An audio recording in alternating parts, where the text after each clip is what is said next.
배나영의 보이스 플러스.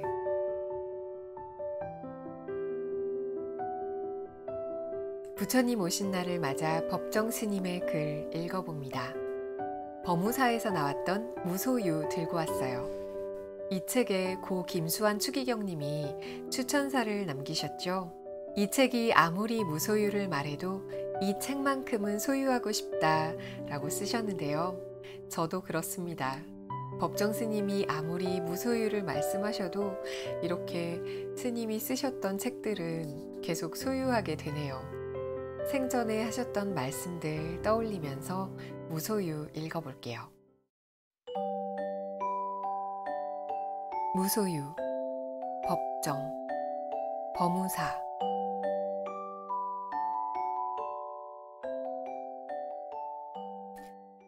무소유. 나는 가난한 탁발승이요.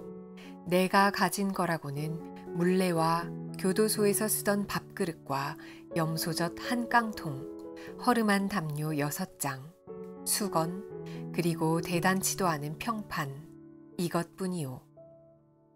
마하트마 간디가 1931년 9월 런던에서 열린 제2차 원탁회의에 참석하기 위해 가던 도중 마르세유 세관원에게 소지품을 펼쳐 보이면서 한 말이다.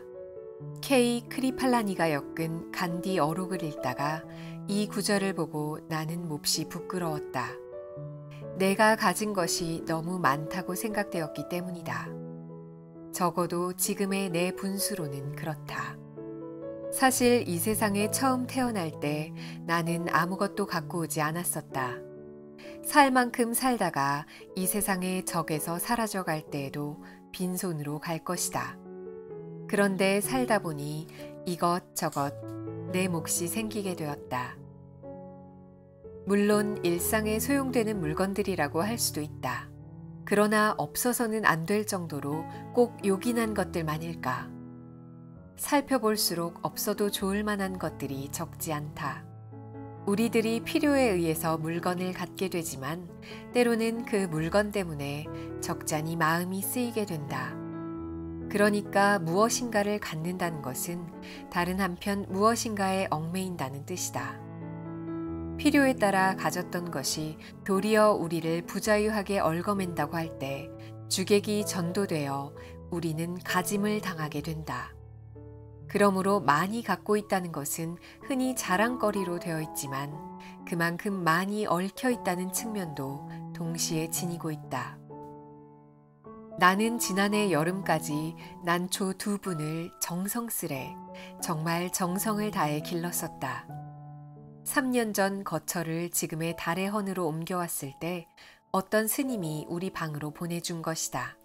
혼자 사는 거처라 살아있는 생물이라고는 나하고 그 애들 뿐이었다. 그 애들을 위해 관계서적을 구해다 읽었고 그 애들의 건강을 위해 하이포넥스인가 하는 비료를 구해오기도 했었다. 여름철이면 서늘한 그늘을 찾아 자리를 옮겨주어야 했고 겨울에는 그 애들을 위해 실내 온도를 내리곤 했다.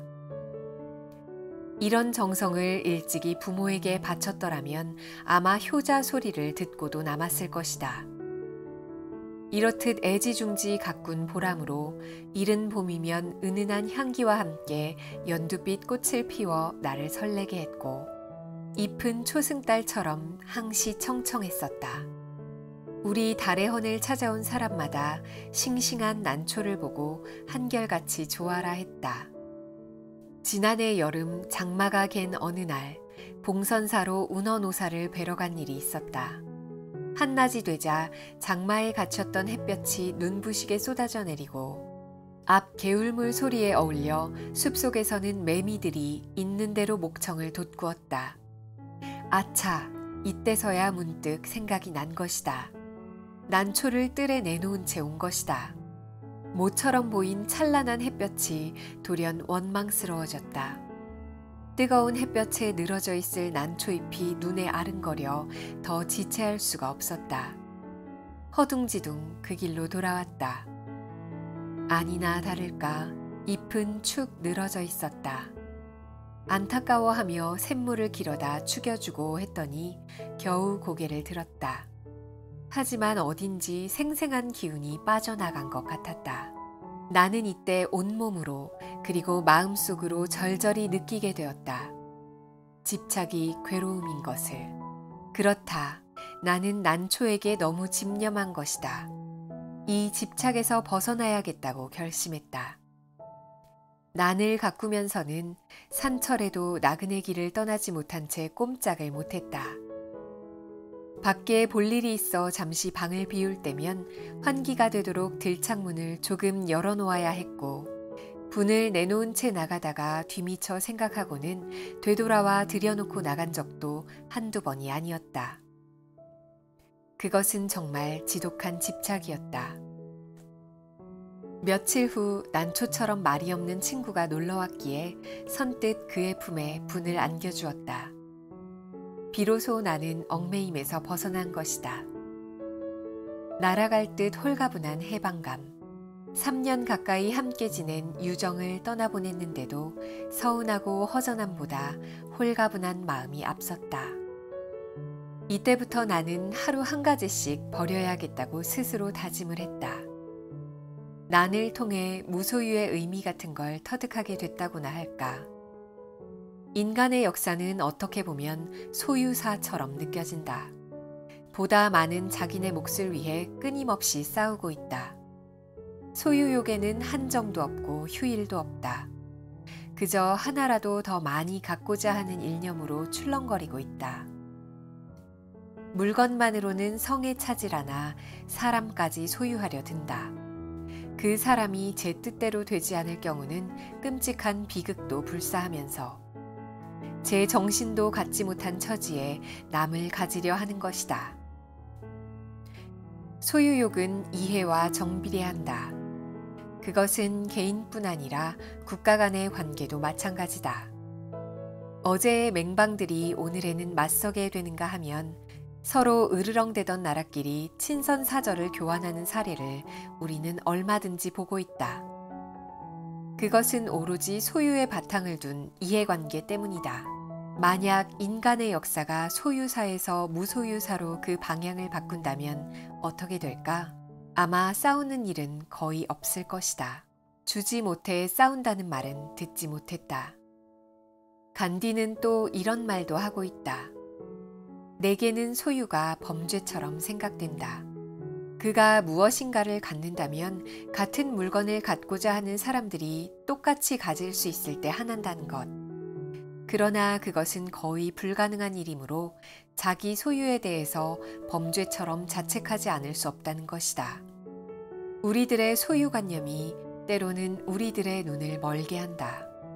그래서 자기의 분수까지도 돌볼 새 없이 들뜬다. 그러나 우리는 언젠가 한 번은 빈손으로 돌아갈 것이다. 내 이 육신마저 버리고 홀홀이 떠나갈 것이다. 하고 많은 물량일지라도 우리를 어떻게 하지 못할 것이다. 크게 버리는 사람만이 크게 얻을 수 있다는 말이 있다. 물건으로 인해 마음을 상하고 있는 사람들에게는 한 번쯤 생각해 볼 말씀이다.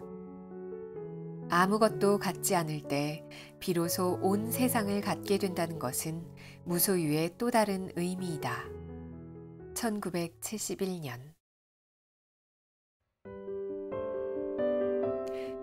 제가 무소유를 처음 읽었을 때는 중학교 2학년쯤이었던 것 같아요.